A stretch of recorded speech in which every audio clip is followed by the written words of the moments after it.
A very good morning to all of you. आज हम करेंगे अध्याय 15 प्रकाश, 7th क्लास की वर्कबुक का है ये लेसन।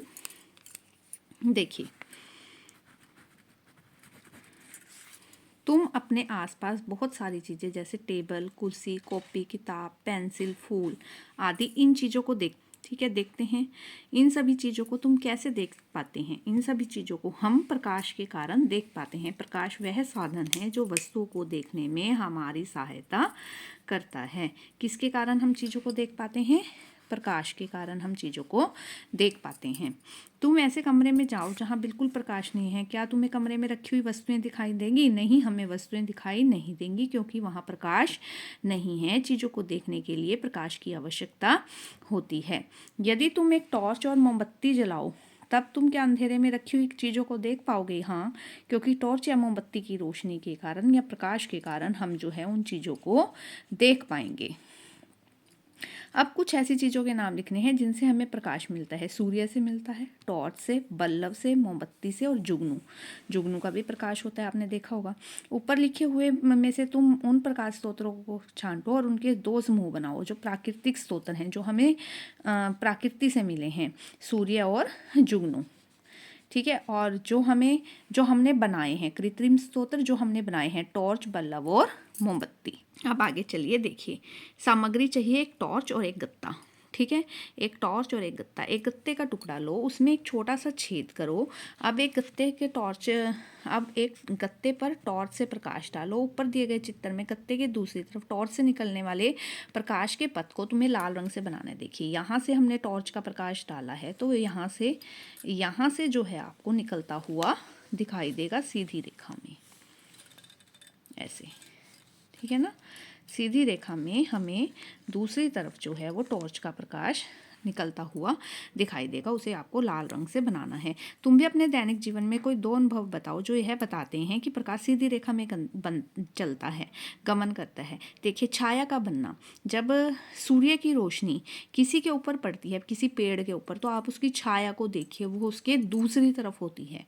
ठीक है, परछाई का बनना। जब हम चलते हैं तो हमारी परछाई कभी एक तरफ होती है, कभी बाईं तरफ, कभी दाईं तरफ।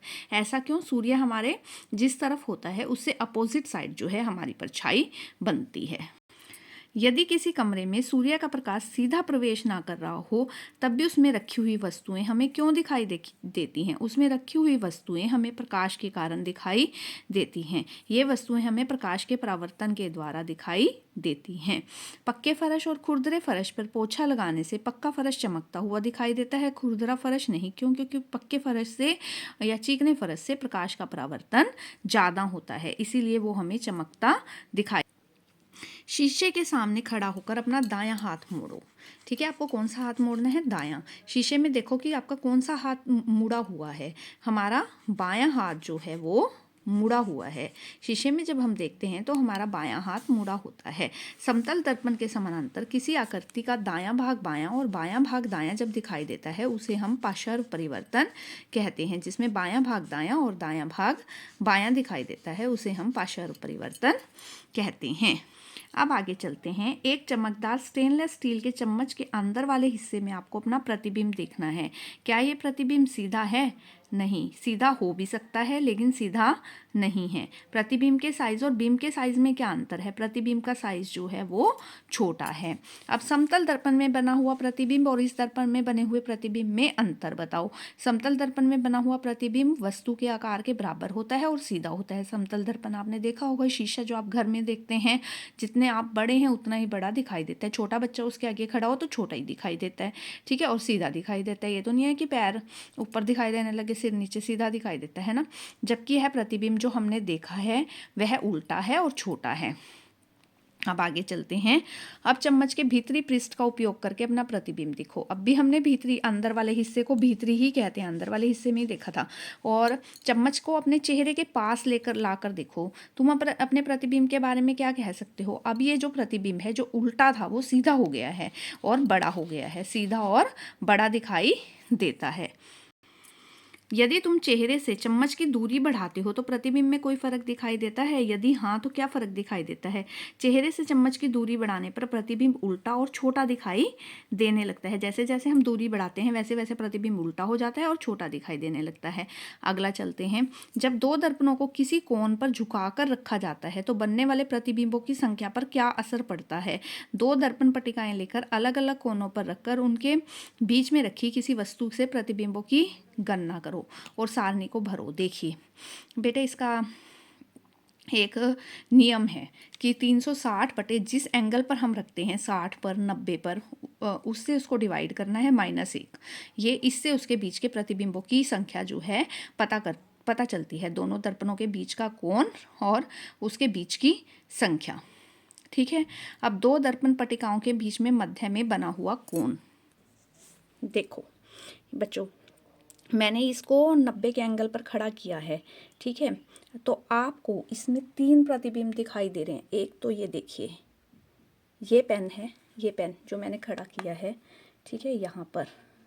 तो एक तो आपको इस वाले शीशे में दिखाई दे रहा है, एक इस वाले शीशे में, ये देखिए, ये रहा एक प्रतिबिंब, ये एक प्रतिबिंब, ये और एक प्रतिबिंब वो अंदर के शीशे में।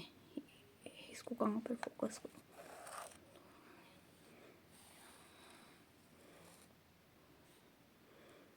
मेरा हाथ दिखाई दे रहा है आपको अंदर,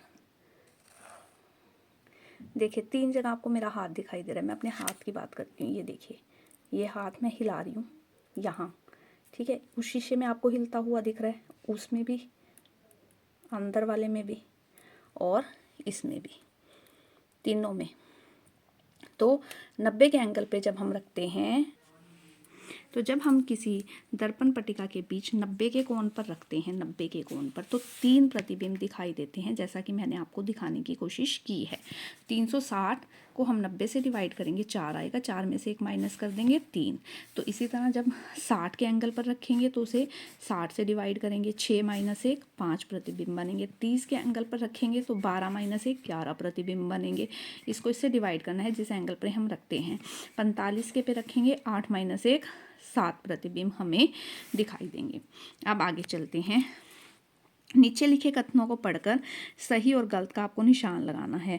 वास्तविक प्रतिबिंब को पर्दे पर प्राप्त नहीं किया जा सकता, गलत है। वास्तविक प्रतिबिंब को पर्दे पर प्राप्त किया जा सकता है। आभासी प्रतिबिंब वस्तु से छोटा होता है, नहीं। आभासी प्रतिबिंब वस्तु से बड़ा या छोटा दोनों हो सकते। जब परावर्तित किरणें दर्पण के सामने वास्तव में मिलती हैं तो आभासी प्रतिबिंब बनता है, नहीं। जब वास्तव में मिलती हैं तो आभासी की जगह क्या आएगा? वास्तविक। वास्तविक प्रतिबिंब बनता है। वास्तविक प्रतिबिंब दर्पण के पीछे बनता है, नहीं। वास्तविक प्रतिबिंब जो है वो पर्दे पर ही बनता है। अब डॉक्टर अवतल दर्पण का उपयोग कहाँ कहाँ किया जा सकता है? डॉक्टर नाक, कान, गले, आँख आदि को देखते समय इसका उपयोग करते हैं, और दंत चिकित्सक जो हैं दांतों को देखने के लिए। देखिए सीधी सी बात है, अवतल दर्पण जो छोटी चीज़ों को बड़ा करके दिखाए। अब अंदर दांत देखना है डॉक्टर को, उसके अंदर कहाँ कीड़ा लग रहा है, छोटा सा कीड़ा है, तो उसको देखने के लिए बड़ा करना पड़ेगा। ठीक है, तो इसीलिए इसका उपयोग बड़ा करके दिखाने में किया जाता है। स्वचालित वाहनों में पीछे का दृश्य देखने के लिए इन दर्पणों का प्रयोग किया जा सकता है, अवतल दर्पण का नहीं किया जा सकता। क्यों नहीं किया जा सकता? क्योंकि ये तो बड़ा करके दिखाता है चीज़ों को। अगर हम वो देखेंगे, बड़ा करके देखेंगे, तो पीछे एक कार ही आ रही है, वो ही हमें उसमें बहुत बड़ी दिखाई देगी। ठीक है, इसलिए हम इसका प्रयोग नहीं कर सकते। उसमें उत्तल दर्पण का प्रयोग किया जाता है, क्योंकि उत्तल दर्पण जो है वो छोटा करके दिखाता है चीज़ों को और ज़्यादा एरिया को कवर कर सकता है। एक अवतल और उत्तल दर्पण की पहचान आप कैसे करेंगे? केवल छूकर पूछा है उसने। जो बीच में से मोटा और किनारों से पतला होता है वो अवतल दर्पण है ना, वो उत्तल दर्पण है। जो किनारों से पतला और बीच में से मोटा वो उत्तल, और जो किनारों से मोटा और बीच में से पतला वो अवतल दर्पण होता है। ये उनके चित्र हैं, उत्तल, पतला, किनारों से पतला और बीच में से मोटा। अवतल किनारों से मोटा और बीच में से पतला। लेंस में किताबों के अक्षर देखकर उत्तल में बड़े दिखाई देते हैं अक्षर, अवतल से अक्षर छोटे दिखाई देते हैं। और खिड़की से आने वाला उत्तल दर्पण जो है एक बिंदु पर फोकस कर देता है, एक बिंदु बनता है, छोटा सा बिंदु। आपने देखा होगा कागज जलाने के लिए उत्तल लेंस का हम प्रयोग करते हैं। अवतल लेंस बिंदु नहीं बनता, धूप को फोकस नहीं करता। आगे चलिए, अपने घर में पाए जाने वाले कुछ उपकरणों की सूची बनाओ जिसमें उत्तल और अवतल दर्पणों का प्रयोग होता है। पहले उत्तल लेंस। लेंस का मानव आँख आपका सबसे बड़ा, जिसमें उत्तल लेंस का प्रयोग होता है। चश्मा, कैमरे, दूरबीन, सूक्ष्मदर्शी, प्रोजेक्टर, मल्टी जंक्शन, सौर सेल और आवर्धक लेंस, इन सब में जो है उत्तल लेंस का प्रयोग होता है। अवतल lens scanner, CD, DVD player के रूप में, कैमरे, टॉर्च और दरवाजे के पीप होल में या छेद में। दरवाजे में पीप होल लगा होता है जो बाहर की चीज़ों को हमें दिखाता है कि बाहर कौन आया है, उसमें जो है हम अवतल लेंस का प्रयोग करते हैं, उसे पीप होल कहते हैं। पीप होल जो दरवाजे में छोटा सा होल होता है जो बाहर की चीज़ें हमें दिखाता है कि बाहर दरवाजे पर कौन। आगे चलिए, वास्तविक प्रतिबिंब और आभासी प्रतिबिंब। वास्तविक प्रतिबिंब वह प्रतिबिंब जो पर्दे पर प्राप्त किया जा सके उसे वास्तविक प्रतिबिंब कहते हैं। आभासी प्रतिबिंब जिस प्रतिबिंब को पर्दे पर प्राप्त ना किया जा सके उसे आभासी प्रतिबिंब कहते हैं। इसके बाद है गतिविधि 2, बल्ब का लेंस बनाओ। यह गतिविधि किसी बड़े की निगरानी में आपको करनी है। चित्र में दिखाए अनुसार बिजली का एक पारदर्शक बल्ब लेना है। वाइट वाला नहीं लेना जो आजकल वाइट वाले चल रहे हैं, जो पारदर्शक जो पहले चलते थे ट्रांसपेरेंट होते हैं वो वाला बल्ब लेना है जो फ्यूज़ हो चुका हो। बल्ब को नीचे ज़मीन पर रखना है, उसकी काली चपड़ी को एक पत्थर से धीरे धीरे ठोक कर निकाल देना है। बल्ब के नीचे कोई कॉपी या कि कपड़ा रख लेना है ताकि बल्ब फूटे नहीं। बल्ब के अंदर कांच की एक नली दिखाई देगी जिस पर तार लगे होते हैं। इस नली को एक लंबी कील या लकड़ी फंसाकर तोड़ दो। बल्ब को हिलाकर टूटी नली के कांच इत्यादि को कागज पर झाड़कर कचरा पेटी में सावधानी से डाल दो। अब केवल बल्ब का खोखला कांच और धातु की टोपी रह गई है। अब पानी से बल्ब को 1/3 भर लो। अब तुम्हारा बल्ब लेंस तैयार है। इससे किताबों के अक्षरों को देखो। आपने बल्ब लेंस से और भी छोटी छोटी चीज़ों को देखो, जैसे शक्कर या नमक के दाने, तरह तरह के बीज। इसमें से जो तुम्हें रोचक लगे उसके तुम्हें चित्र भी बनाने हैं। ये सारा कुछ निकाल देना है, सिर्फ एक काला सही रह जाएगा और अंदर का बल्ब रह जाएगा, उसमें पानी भरना है और आपका जो बल्ब लेंस है वो तैयार हो जाएगा। अगर आपको यह वीडियो पसंद आए तो आप इस चैनल को ज़रूर सब्सक्राइब कीजिए, बेल आइकन दबा दीजिए ताकि आगे आने वाली वीडियो की नोटिफिकेशन आ सके। Thanks for watching, thanks for liking, thanks for sharing also.